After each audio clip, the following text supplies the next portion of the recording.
రాబోయే 5 ఏళ్లలో 20 లక్షల మందికి యువతకు ఉద్యోగాలు ఇచ్చే బాధ్యత తెలుగుదేశం పార్టీది.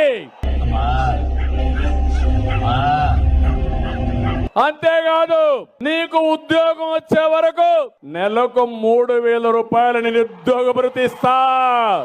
ఆఫ్టర్ 1 year నిరుద్యోగ యువతకు నెలకు 3,000 రూపాయలు ఇస్తానన్నారు. అంటే సంవత్సరానికి 36,000.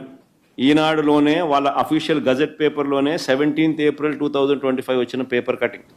రాష్ట్రంలో ఉపాధి లేని వాళ్ళు 1,50,00,000 పైన వాళ్ళ అఫీషియల్ గజెట్ పేపర్లో ఈనాడు స్వయంగా రాసిన.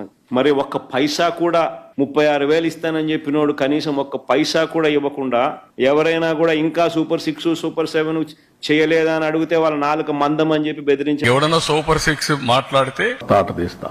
ఈ దేశంలో డబ్బు పవరే పనిచేస్తాయి, నీతి న్యాయాలు కాదు. ఇది చరిత్ర.